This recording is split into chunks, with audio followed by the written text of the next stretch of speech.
안녕하십니까. 오늘은 이 323페이지에 있는 부동산 금융론을 정리를 하도록 하겠습니다. 요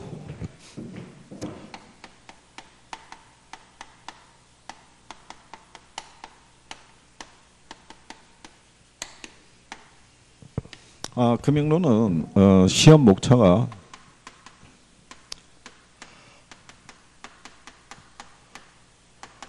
이렇게 딱 한 줄로만 명시가 되어 있는데요. 통상 여기 범주 안에서 한 4문항에서 한 5문항 정도, 그리고 계산 문제가 한 문항에서 한 2문항 정도, 그렇게 형성이 된다고 보시면 되겠고요.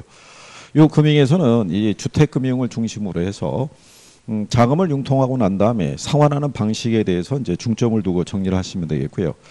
자, 대출기관에서는 대출해주고 확보하고 있는 저당 채권을 갖다가 이제 유동화할 때 다 이 증권의 형태를 빌려서 이제 유동화할 수 있죠. 그래서 이제 그 과정에 대해서 정리를 하도록 하겠습니다. 자, 그러면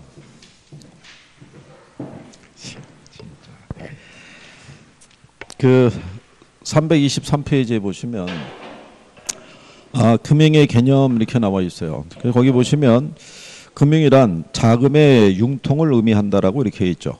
그래서 부동산 금융이란 부동산을 취득하거나 부동산 개발에 필요한 자금을 융통하는 것이다. 그래서 금융이란 자체가요, 이게 자금 융통의 줄임말이죠.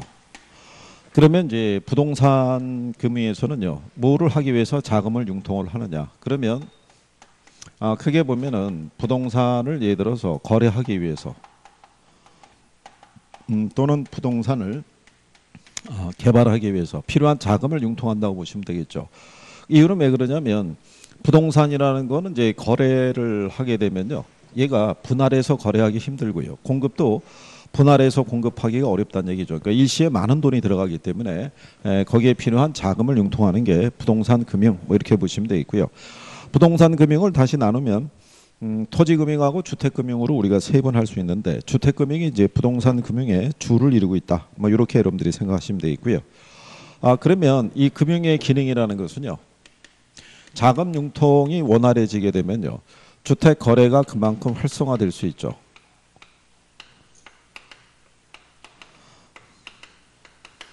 그리고 이제 자가주택에 대한 소유가 그만큼 늘어날 수 있고요. 그렇죠? 근데 이제 상당한 이제 뭐 저리로, 장기 저리로 자금을 융통하기 위해서는 청약 저축에 가입을 해야 된다. 그러면은 그 자체가 저축을 유도할 수 있고요. 그걸 가지고 주택 자금을 우리가 조성할 수 있는 뭐 이런 것들이 부동산 금융의 기능, 뭐 이렇게 생각하시면 되겠죠. 자, 그래서 이제 기능이 이제 그런 내용 정도다라고 이렇게 보시면 되겠고요. 소비자 금융하고 이제 공급자 금융으로 이렇게 나눠져 있죠. 그래서 이 주택 금융을 나누게 되면요, 이게 이제 우리가 일반적인 이제 주택 금융을 설명할 때요, 이건 이제 주택 소비 금융이라는 게 있고요. 그 다음에 이제 주택 개발 금융이라고 이렇게 있어요. 소비금융은 일반적인 저당대부라고 그래서요, 요건 이제 부동산 담보 대출 받는 개념이고 주로 장기 저리의 요건을 갖추고 있고, 주택개발금융은 우리가 건축대부라고도 얘기를 해요. 요거는 상대적으로 기간이 짧고요, 이율이 좀 비싼 편이 대부분이죠. 그러니까 이런 식으로 이제 우리가 주택을 소비하는 과정에서, 개발하는 과정에서 자금을 융통해야 되는 이유는, 얘네는 일단 분할 거래가 어렵다는 얘기죠.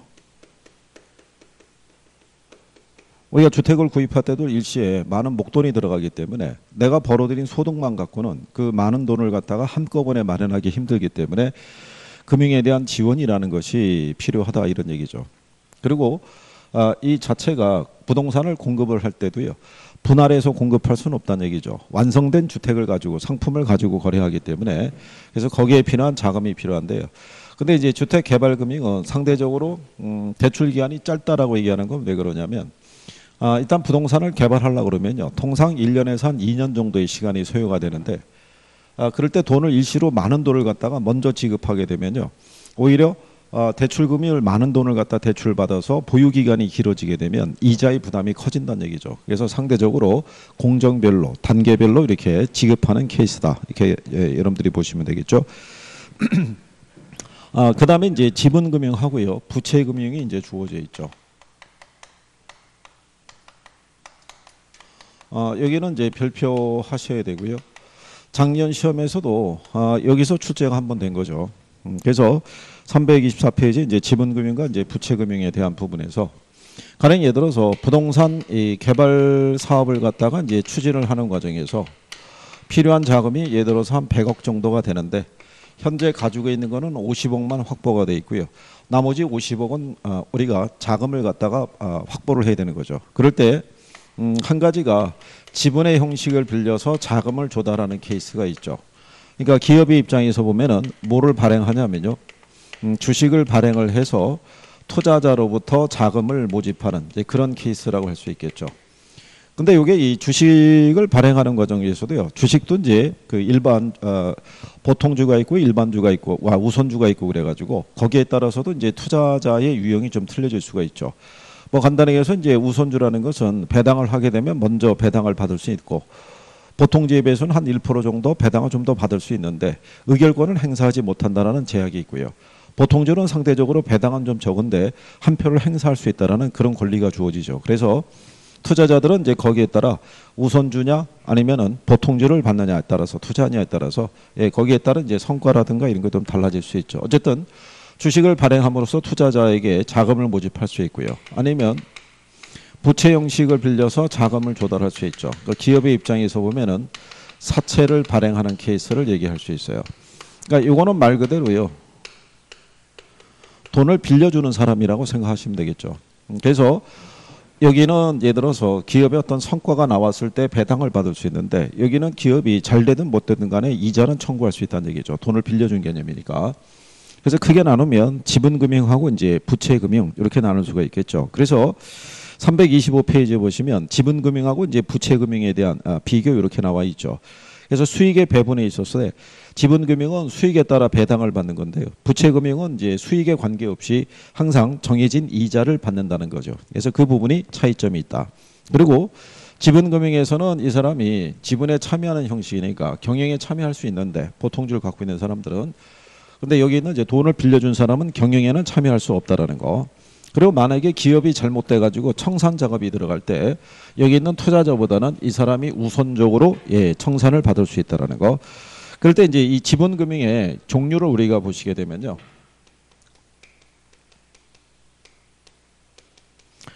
크게 나누면 조인트 벤처라는 게 있고요. 그 다음에 신디케이트라는 게 있고요. 그 다음에 리츠라는 게 있죠.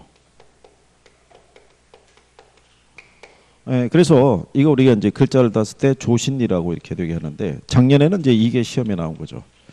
다음 중에서 지분금융에 속하는 게 뭐냐? 그래서 부동산 투자 회사가 답으로 유도한 적이 있죠.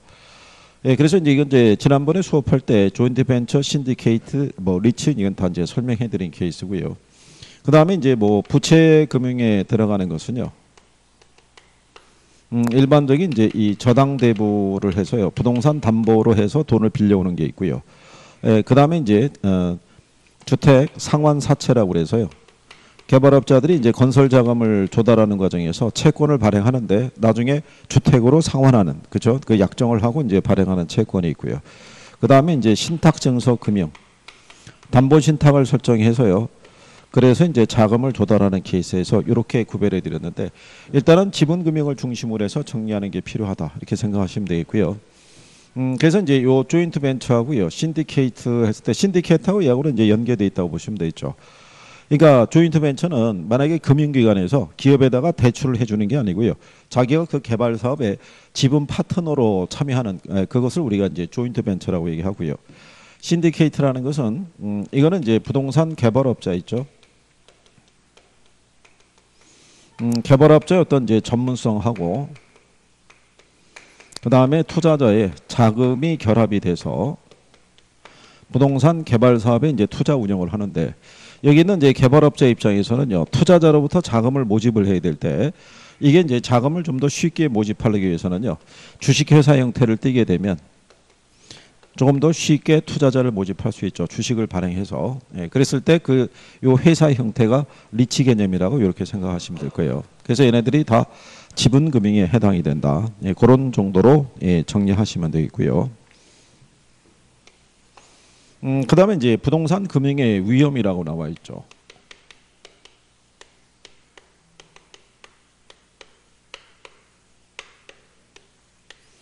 자, 위험에 대한 것을 보면요. 제일 먼저 나오는 게 채무 불이행 위험이라고 있어요.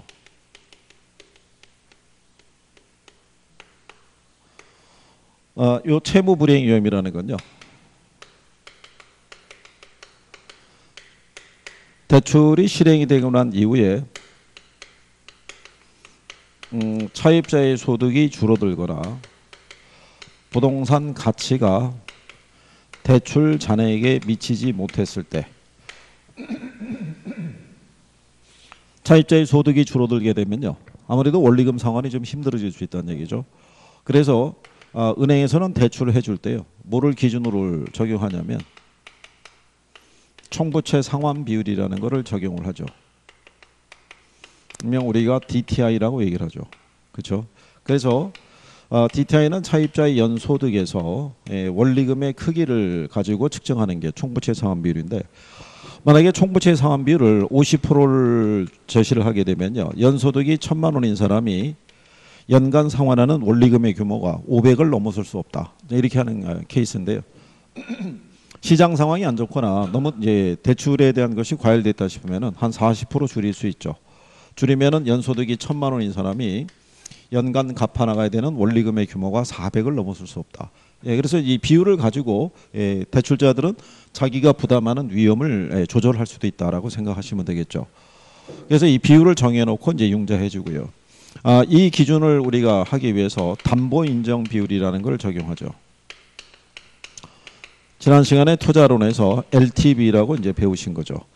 담보 인정 비율을 만약에 60%를 적용한다는 얘기는 부동산 가치가 1억이라고 가정하면 6천만 원을 넘어서지 않게 대출해 준다는 얘기고 70%라는 얘기는 70%를 넘어서지 않는 수준에서 융자를 해준다는 얘기죠. 그러니까 부동산 가치가 100이라고 그러면 100을 다 융자해 주는 케이스는 없다라고 생각하시면 되죠. 그래서 이거를 이제 은행에서는 이 부분에 대한 것을 대비하기 위해서 이 비율을 정해놓고 있다. 네, 이렇게 생각하시면 되겠고요.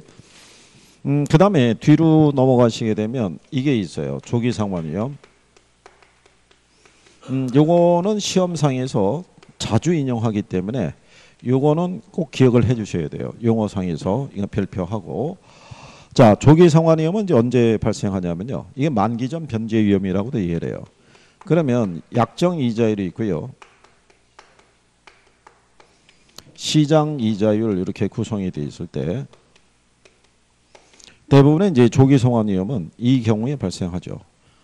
그러니까 약정 이자율이 시장 이자율보다 높아지게 되면 그죠? 아니 예를 들어서 내가 대출을 받았을 때는 5.5%의 이자를 주기로 하고 돈을 빌려왔는데 시장 금리가 4.75% 정도 되는 거죠.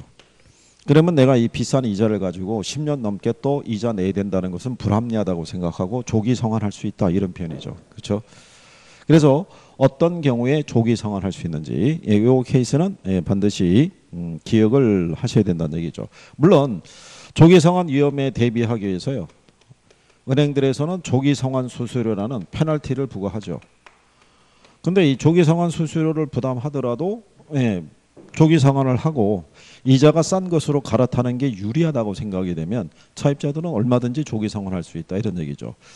단 이번에 금융권에서는 조기 상환 수수료의 조정을 이제 시행을 한다는 얘기죠. 이게 조기 상환을 할 때요. 고정금리 같은 경우는 조기 상환을 하게 되는 어떤 리스크를 갖다가 대출자가 다 부담할 수밖에 없어요. 중간에 이자를 조정할 수 없으니까. 근데 변동금리로 대출해 주게 되면 시장 상황에 따라 주기적으로 금리를 조정하기 때문에 상대적으로 이자율 변동에 따른 리스크가 대출자가 안게 되는 부분이 좀 적죠. 그런데 기존에는 우리나라에서는 고정금리로 대출을 받든 변동금리로 대출을 받든 조기 상환하면 조기 상환 수수료율은 똑같이 적용했다는 얘기죠. 그래서 그게 불합리하다고 보고 변동금리로 대출을 했었을 때 조기 상환 수수료율을 이번에 낮추는 걸로. 그래서 어쨌든 요 위험에 대한 거는 정리하시면 되겠고요. 이자율 위험이라는 것은요. 금융기관이 저당대부를 실행하는 후에 또는 예금 상품을 판매한 후에 이자율 변동의 위험이다라고 이렇게 얘기를 해놨어요. 이거는 이제 무슨 위험이 되냐면요. 밑으로 하면 또 안 보이겠죠.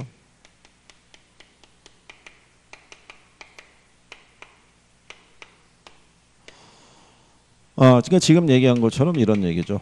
약정 이자율이 시장 이자율보다 높아지죠. 예, 그렇게 되면 대출자는 이익이고요. 차입자는 손해가 되죠. 그럼 차입자들이 손해를 감수하지 않고 뭐를 하냐면 조기 상환한다는 얘기죠. 그러면 현재 내가 5.5%로 빌려줬는데 시장 금리가 싸기 때문에 조기 상환이 들어왔어요. 그러면 대출자는요. 이걸 이제 조기 상환 들어오고 난 다음에 다시 자금을 운용할 때는 이거 이상의 이자를 못 받는다는 얘기죠. 그러니까 고정금리로 대출했을 때 이제 그런 이제 문제가 있고요. 또 하나는 약정 이자율보다 시장 이자율이 높아져요. 그러면 내가 대출 계약 당시에 정한 이자율은 4.5%인데 시장 이자율이 5.5%로 올랐어요. 자, 그러면 이 상태가 되면은 대출자는 손해가 되겠죠. 그리고 차입자는 이익이 되겠죠. 고정금리 하에서. 그러면 이제 무슨 얘기가 되냐면 이 이자율로 대출을 해주게 되면 이 이자율에 기초해서 금융권에서는 저당 채권을 갖고 있는데 보유하고 있는 자산 가치가 떨어지는 거죠. 이걸로 빌려주면은 5.5% 이자를 받을 수 있는 권리를 갖고 있는 채권이 있는 건데 이걸로 빌려줬으니까. 그래서 이런 고정금리로 대출했을 때는 이 이자율 변동에 따른 리스크를 다 대출자가 떠안게 된다는 거죠. 그래서 상대적으로 초기 이자율은 고정금리가 변동금리보다 높은 게 일반적이다. 뭐 이렇게 얘기할 수 있죠. 그래서 그런 내용 구별하시면 되겠고. 그 다음에 이제 그 327페이지에 하시면은 문제가 하나 있는데요. 거기 보면은 이제 주택도시기금이라고 있어요. 우리나라 이제 제도권 금융에서 공적인 금융 중에서 대표적인 것 중에 하나가 주택도시기금인데 이 주택도시기금의 전신은 국민주택기금이에요. 근데 이제 그 용어상에서 간단하게 보시게 되면요. 예전에 이 국민주택기금이라는 게 명칭이 주택도시기금으로 바뀌었어요. 자, 우리가 지난번 강좌할 때도 설명해 드린 건데 요 주택도시기금은요. 계정이 주택계정이라는 게 있고요. 그 다음에 도시계정 이렇게 나눌 수 있어요. 그래서 여기 있는 도시계정은 도시재생사업에 이 기금을 지원을 해주고요. 여기 있는 이제 주택계정은요. 국민주택 규모의 주택을 갖다가 시장에 건설을 하거나 임대를 하거나 또는 리모델링을 할 때 이 기금을 지원해줘요. 이 기금을. 그런데 만약에 국민주택 규모를 초과하는 주택에서도 이 기금이 지원이 이루어지냐면 그건 아니에요. 그래서 국민주택 규모를 초과하는 주택에도 이 기금이 지원이 된다 그러면 틀리다. 그래서 거기 327페이지의 문제 중에 4번 지문을 보시면 국민주택 규모를 초과하는 주택의 구입자 또는 임차자에게 대해서도 주택도시기금 대출이 가능하다 그러면 틀리다는 얘기죠. 그래서 그 정도 이제 여러분들이 구별하시면 되겠고요. 3번 지문에 보면요, 주택도시보증공사라고 있어요. 주택도시기금을 이제 국장으로부터 국토교통부 장관으로부터 이제 위임을 받아서 이 기금을 관리하는 사람인데요. 이 사람들의 업무 이 중에 보면은 주택 관련 각종 보증을 통해서 분양 계약자의 안전한 입주와 주택 건설 사업자의 원활한 사업 수행을 지원한다라고 돼 있어요. 그건 이제 무슨 얘기냐면요. 원래 이 얘네를 관리하는 이 주택도시기금을 관리하는 사람이 이제 국장이죠. 국토교통부 장관인데 이 기금을 이제 위탁 대행하기 위해서 주택도시보증공사라고 설립이 된 거죠. 근데 요 주택도시보증공사의 전신이 어디냐면요. 이게 대한주택보증이에요.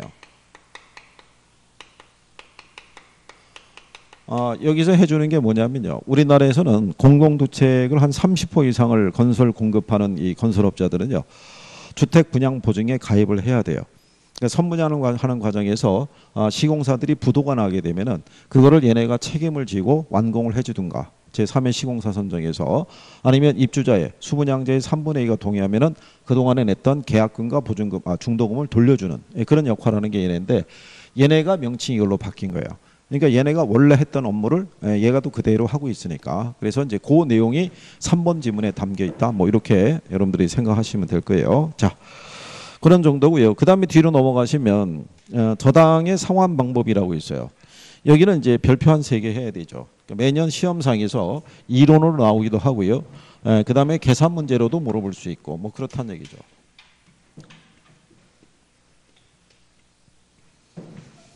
여기는요, 그 상환 방식에 대한 구별인데요. 여기는 원리금 상환 방식에 의한 구별이다. 이렇게 여러분들이 보시면 돼요. 그럼 원리금을 상환하는 방식은요, 이게 원금 균등 상환 방식이라는 게 있고요. 원리금 균등 상환 방식이 있고요. 그 다음에 점증 또는 체증 상환 방식이라고 돼 있어요. 이렇게 3개. 자, 3개가 있을 때 여기 보시면 얘는 원리금이 균등하게 상환하는 방식이고요. 여기는 얘는 원리금이 점점 증가하는 그런 방식이에요. 점증. 근데 원금 균등은요. 얘는 원리금이 체감하는 방식이에요. 그래서 여기는 요 자체로 제목으로서 원리금이 어떻게 상환이 된다는 것을 확인할 수 있는데 원금 균등 상환 방식은 원리금이 어떻게 가는지가 제목으로는 안 나타나죠. 그러니까 이거를 시험에서 가끔 쓰죠. 그 다음에 원리금 균등 상환 방식은요. 이 안에서 원금하고 이자의 크기가 어떻게 달라지는지. 그래서 시간이 경과할수록 원금 상환분은 증가하고요. 그 다음에 이자 지급분은 이렇게 감소하는 형태로 상환이 이루어지죠. 그래서 원리금 균등에서 많이 물어보는 것 중에 하나가 이거예요. 이론으로 물어볼 때. 그래서 그거는 기본적으로 기억을 할 수 있으셔야 돼요. 그러니까 이거는 우리가 이 임대주택 정책에 갔을 때 임대료 규제는 장기적으로 임대주택의 공급을 감소시키고 임대료 보조는 장기적으로 임대주택 공급을 증가시킨다.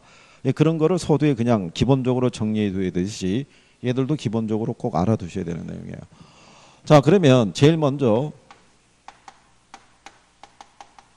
원금 균등 상환 방식을 우리가 이제 알아보게 되면요.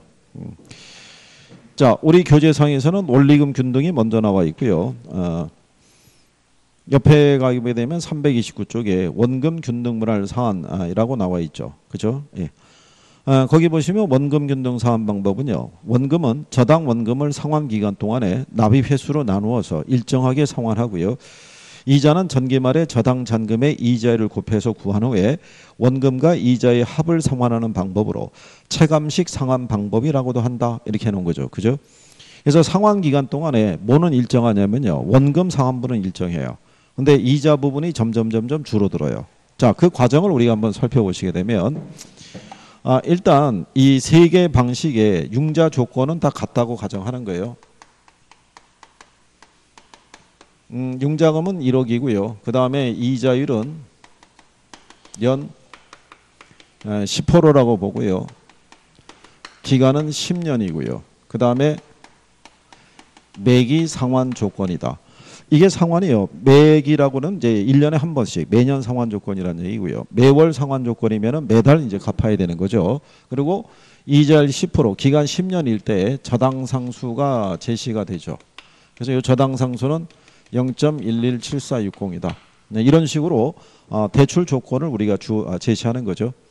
교재에 나와 있는 거는 교과서에 있는 거는 여러분들이 한번 더 연습을 해보시고요. 이제 새로운 예를 들어드린 거죠. 그러면 교재에 나와 있는 것처럼요. 우리가 확인해 보게 되면 기간이고요. 저당 잔액이고요. 원금이고요. 이자고 그 다음에 원리금. 자, 이렇게 됐을 때 원금 균등 상환 방식에서는 원금을 이제 계산을 해야 되죠. 자, 원금이라는 거는 융자금을 납입 횟수로 나누어서 구하는 거죠. 그러니까 왜 납입 횟수로 주냐면요. 이게 지금 빌린 융자금이 1억이라는 얘기죠. 자, 이게 매년 상환 조건이면 10으로 나누면 되고요. 매월 상환 조건이면 120으로 나눈다는 얘기죠. 그러니까 납입 횟수가 틀려지죠. 예, 그래서 이렇게. 그럼 1억을 10으로 나누면 이게 1,000만 원 나오겠죠. 그러면 여기 있는 이제 우리가 기간에 대한 부분이 이렇게 제시가 돼 있다 그러면요. 자, 대출 초기의 저당 잔액은 1억이죠. 그죠? 예. 그다음에 우리가 돈을 빌리자마자 갚는 게 아니고요. 매년 상환 조건이니까 1년이 경과한 시점에서 상환이 들어갈 때 원금은 이렇게 되겠죠. 만기가 될 때까지 원금은 균등하게 상환하는 그런 방식이죠. 매년 1,000만 원씩. 그러면 1회차에 상환이 들어갈 때 이자를 우리가 계산해야 되는데요. 이자는요. 항상 저당 잔액에다가 이자율을 곱하면 돼요. 근데 이자율을 몇 프로 얘기했냐면 10%. 그럼 1억에 10%면은 1,000만 원이겠죠. 그러면 1회차에 상환해야 되는 원리금은 2,000 이렇게 나오겠죠.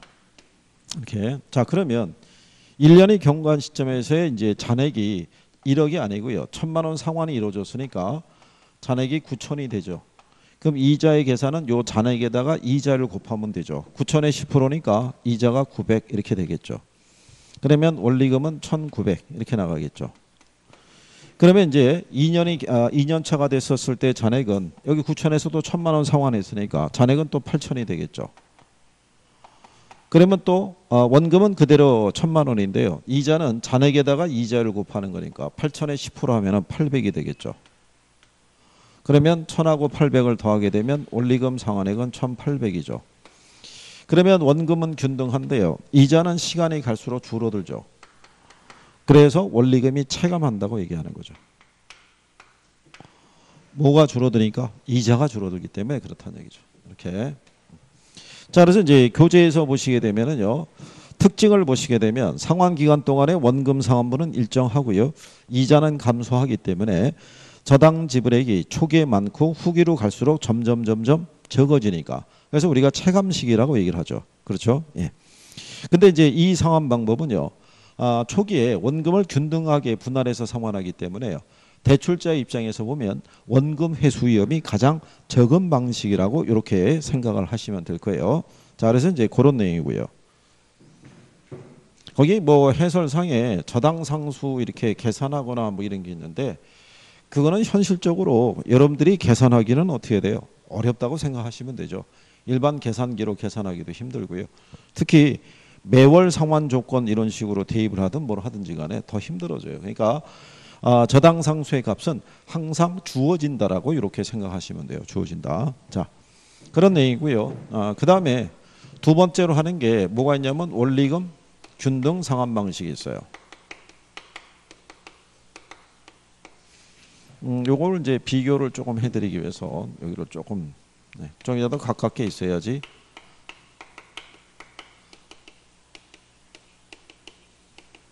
그럼 얘는 제목대로예요. 원리금이 균등하게 상환하는 그런 방식인데요. 그러면 여기서는 뭐를 구해야 되냐면 원리금을 구해야 돼요. 자, 원리금을 구하려고 그러면요. 융자금에다가 저당 상수를 곱하시면 돼요. 우리가 투자론 할 때 요건 얘기했었죠. 기억해 두려고. 그러면은 이제 뭐를 구할 수 있냐면 원리금을 구할 수 있죠. 그러면 여기 현재 융자금이 얼마냐면 1억이죠. 1억인데 저당 상수를 줬죠. 이렇게. 그래서 0.117460을 곱하게 되면 매년 1,174만 6천 원까지 6천 원으로 10년 동안 상환하면 되죠. 그러면 원금과 이자의 전액이 상환되는 그런 방식이죠. 자, 그러면 이것도 우리가 이렇게 알아보시게 되면은 자, 기간이고요. 저당 잔액이고요. 원금이고 이자고 그다음에 원리금이다. 그러면 얘도 대출 초기 잔액은 1억 원이죠. 예, 그랬을 때 얘는 이게 똑같다는 얘기죠.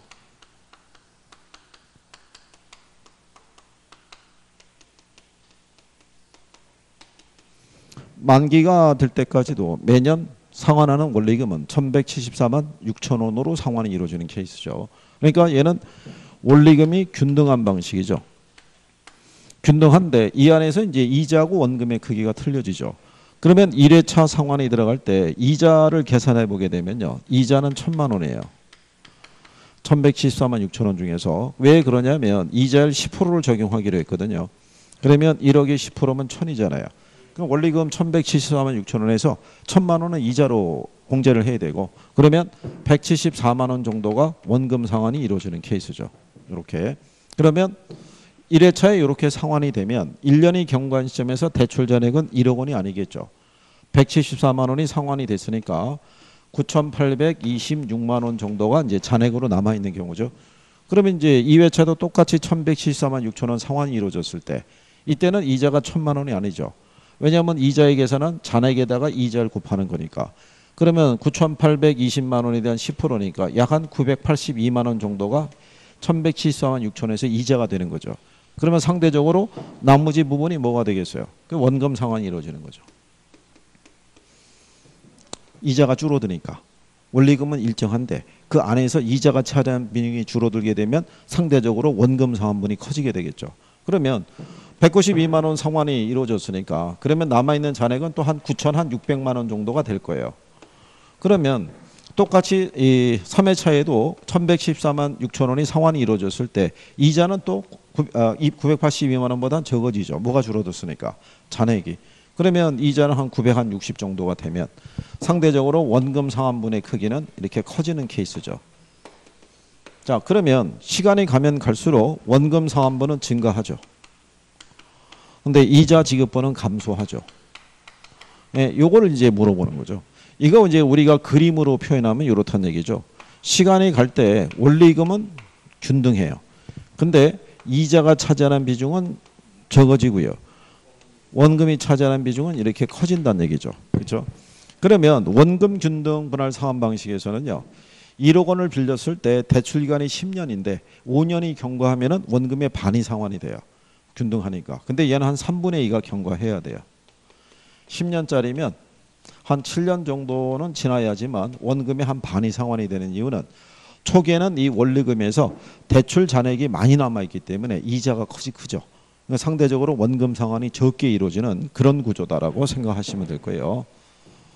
자, 그러면 얘네 둘만 놓고 우리가 비교하게 되면요. 가령 예를 들어서 초기에 원리금 상환액 있죠. 또는 저당 지불액 있죠. 이거는 이제 원금 균등이 더 크죠. 구조상에서. 그러면 전체 대출 기간 중에서요.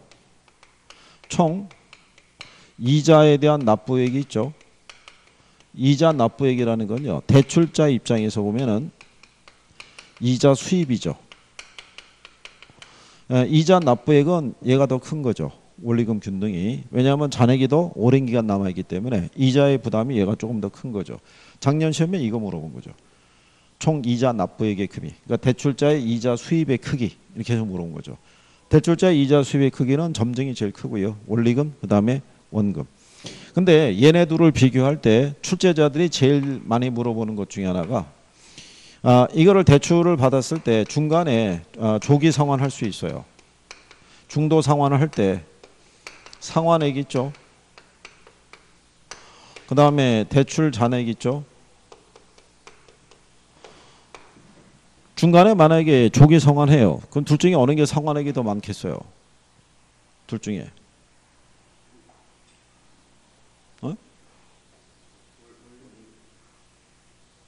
둘 중에 이제 중간에 조기 상환하는 거예요. 조기 상환. 조기 상환하면 어느 게 상환액이 더 많냐 이거죠. 상환액은 얘가 많아요. 원리금이. 그거는 둘 중에 어느 게 대출 잔액이 더 많이 남아 있겠어요?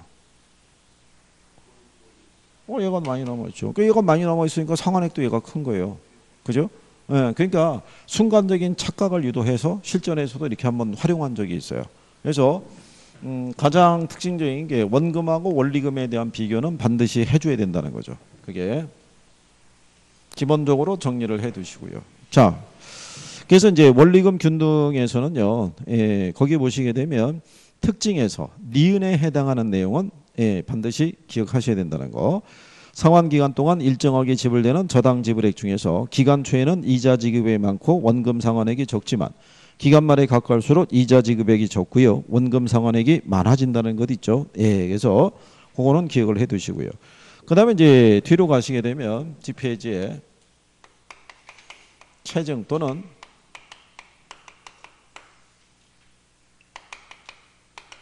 또는 점증 상환 방식이라고 이렇게 이제 구성이 돼 있죠. 자, 요거는요. 시간이 가면 말 그대로요. 체증 또는 점증이라는 거죠. 시간이 가면 갈수록 뭐가 상환액이 점점점 커지는 구조죠.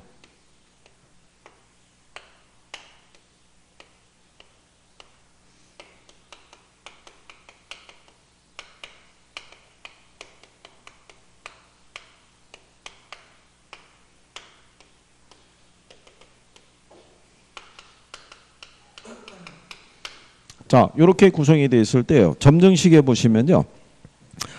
니은에 이렇게 되어 있어요. 이 방법은 초기 지불액이 이자 지급분에도 못 미치는 부의 상환이 발생할 수 있다. 이렇게 해놨죠. 그러니까 마이너스 상환이 된다는 것은요. 여기 보시면 똑같이 세 개 대출 조건이 똑같아요. 이자율은 10%예요. 빌린 돈도 1억이고. 그러면 1회차 우리가 상환할 때 이자가 얼마겠냐면 1,000만 원이죠. 1,000만 원인데 초기에 갚아나가는 원리금을 이자에도 못 미치는 작은 금액으로부터 상환이 이루어지는 거죠. 이런 식으로. 그러니까 점차적으로 이제 상환액을 점점점 늘려가는 방식이죠. 근데 1회차에 상환이 되면은 이자에도 못 미치잖아요. 그러면은 이걸로 상환 들어가면은 원금 공제가 아니라 이자부터 공제하니까. 그럼 여기서 마이너스 200이 발생하죠. 이게 잔액의 가산이 된다는 거죠. 그러면은 대출 초기에는 대출 잔액이 최초의 대출 원금보다도 오히려 커지는 마이너스 상환이 이루어질 수도 있다. 이런 얘기가 되는 거죠. 그러면 왜 이런 식으로 대출을 융자를 해주냐면요. 은행 입장에서는 인플레가 심한 시기 있죠. 그때 만약에 상환이 많이 들어오게 되면 화폐 가치가 많이 떨어져 있잖아요. 그때 상환이 많이 들어오면 손해가 크죠. 그러니까 어떻게 하냐면 원리금 상환을 2월 시키겠다는 거죠. 야, 이번 달에 갚지 말고 다음 달에 갚어. 야, 올해 갚지 말고 내년에 갚어. 이런 식으로 2월을 시켜버리는 거예요. 그러면 인플레에서 발생하는 화폐 자산의 가치 하락에 따른 손실을 줄여갈 수 있다는 얘기죠. 그래서 대출자들이 인플레 위험에 대처하기 위해서 이 방식으로 대출해 줄 수가 있고요. 또 하나는 미래 소득 증가가 예상이 되는 젊은 계층에게 대출해 줄 때는 야, 너는 지금은 소득이 적지만 앞으로 소득이 늘어날 거 아니냐. 그럼 가면서 상환액을 점점점 늘려가는 방식으로 대출해 주는 게 낫지 않겠냐. 그래서 쓰는 게 차증식이라고 생각하시면 돼요. 네, 그래서 그런 내용을 여러분들이 보시면 되겠고요. 그래서 디귿에 보시면 미래 소득이 확실한 젊은 계층과 취득한 부동산에 대해서 예상 보유 기간이 단기인 차입자가 이용하기에는 적합하다라고 해놨어요. 근데 이게 이제 단점 뭐냐면요. 과연 시간이 지날수록 소득이 비례해서 증가할 수 있냐 이거죠. 그건 아무도 모르는 거죠. 그러니까 상대적인 어떤 채무 불행의 리스크도 좀 더 있을 수 있고 뭐 그런 내용이죠. 근데 이거는 주택에 대한 예상 보유 기간이 짧은 사람에게 유리한 거예요. 그러니까 단기간에 양도 차익을 기대하고 투자 들어간 사람이 있죠. 그러니까 예를 들어서 10억짜리 물건을 분양을 받는데 돈이 별로 없어요. 그러면은 융자를 한 7억을 땡기고요. 자기 돈 한 3억만 집어넣죠. 그러면 여기서 임대 수익이 나오더라도 빌린 돈에 대한 이자 갚기도 힘들 거예요. 그죠? 그러니까 이거는 초기에 융자를 받을 때 7억을 융자를 받을 때 원금 균등이나 원리금으로 받게 되면 상환의 부담이 너무 커지죠. 그러니까는 이 방식으로 받는 거죠. 그래서 미국에서는 분양을 촉진하기 위해서 이 방식으로 우리가 대출을 알선하는 케이스도 있다라고 그래요. 그래서 요거 세 가지는 기본적으로 정리가 되셔야 돼요. 세 가지의 비교는. 그래서 자, 근데 여기서 하나만 더 추가를 해드리면은 거기 여러분들 교재에 보시면 331페이지에 자 박스 밑에 보면 양가로 4번에 기타 상환 방법이라고 있어요. 첫 번째 보시면은 만기 일시 상환이라고 돼 있죠.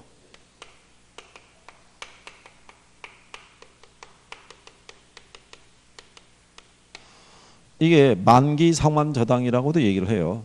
자, 그러면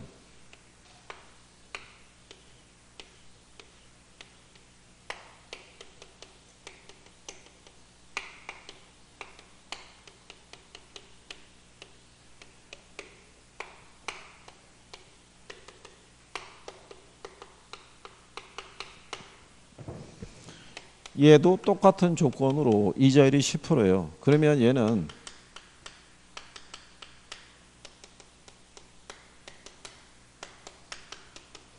이 방식이죠. 그러니까는 대출 기간 동안에는 이자만 내는 거죠. 이자만. 그러니까는 원리금의 상환이라는 거 있을 수가 없죠. 원금 상환도 없고 뭐만 이자만 내다가 만기의 원금을 일시로 상환하죠. 그러니까 이 전체 4개 방식에서 같은 조건이라고 그러면 이자의 부담이 제일 큰 방식이죠. 이자의 부담이. 그래서 대부분 이 만기 일시 상환 저당은요. 금융권에서 취급할 때는 3년 만기 상환 저당 조건으로 주로 융자를 해주죠. 그러니까 기간이 3년이라는 얘기죠. 근데 2번에 걸쳐서 연장은 돼요. 연장은 되는데 중간중간에 일부는 다 상환을 하고 들어가야 돼요. 연장이 들어갈 때. 그래서 그런 개념인데 용어 정도는 알고 계시라는 얘기죠. 그 이게 무슨 얘기냐면 이거 3가지만 하고 있는데 이것도 현실적으로 쓰거든요. 그러니까 갑자기 얘가 툭 들어오면은 얘는 또 뭐지 이렇게 생각이 된다고요. 그러니까 개념 정도는 알고 계시라는 얘기죠. 그리고 이제 그 밑에 있는 부분 상환 저당이나 가격 수준 조정 저당 같은 경우는 참고하셔도 되고요. 역저당이라고 나와 있는데요. 하단에. 역저당의 의미가 뭐냐면 지난번에 우리가 이제 설명해 드린 거죠. 자, 역저당이라고 해서 우리가 리버스 모기지라고 얘기를 해요.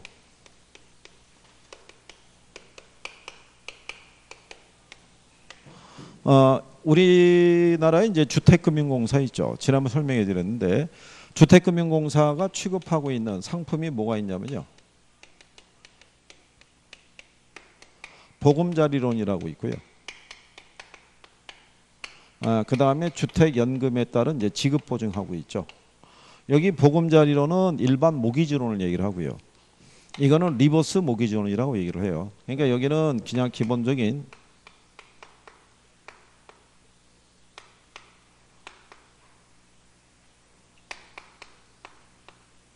이렇게 모기지론이면요. 얘는 리버스 모기지론이라고 얘기를 해요.